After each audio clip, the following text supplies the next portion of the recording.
Well, we're probably going to go around 50 plays, and maybe no more. Nobody should get more than about 20, 25, something like that. And we're going to intermix special teams in it, and that's probably all we're going to do. I don't know how long it'll last. Maybe an hour and a half, something like that. Maybe not. Tackling, you think? Yeah. Okay. Any news on Pecco? I know you're supposed to hear. I don't have any. No. I saw Richard kind of come down in that team drill. I mean, is it just kind of it's hard to watch because he does seem just to never be able to avoid those injuries. Yeah, I hope it's not bad and he gets back pretty fast. We had a chance because Victor's coming back, Ramel Dockery's coming back, and thought we might get a couple weeks with everybody together. So I hope it's not too bad. Coach, how do you like what you're seeing in the O-line as you wait for Isaac and to get fully healthy? But what are you seeing with the rest of the group in their development this camp? I think progress, and I think that we got a chance to be okay in there. They got to continue to take advantage of the next few practices and then the preparation for the game. But I think it's going to be okay.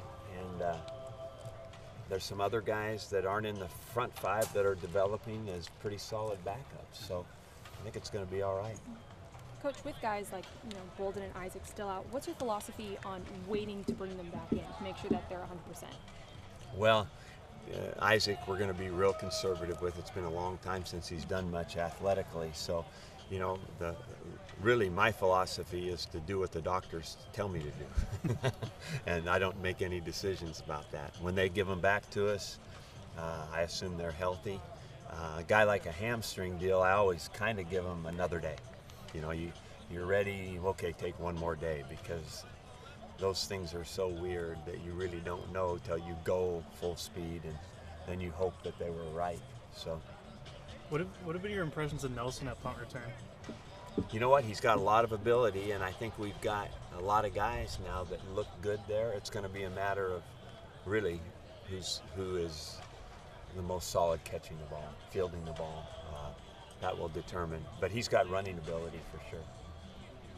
In the Skelly drill today, the linebackers made a couple nice plays in coverage. Brawl had that center field tip, and then the next play, Doctor had an interception. Yeah. How do you like the linebackers in coverage?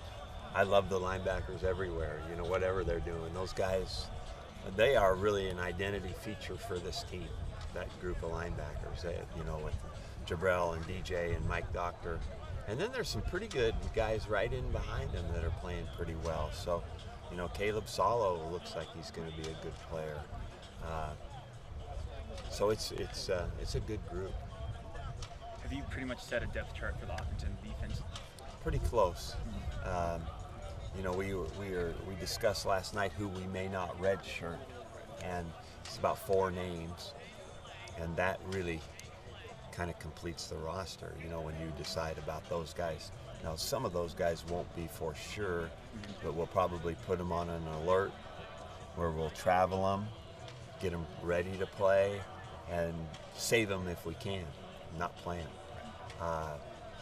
We've done that with multiple guys through the years, and most of the time saved their year. Those 4 names, Xavier Hawkins, Ryan Nall. I'm not going to answer affirmatively or negatively with that. When will you be sure about that? Is it sometime early next week? We're pretty sure now, but I haven't talked to the players yet. So.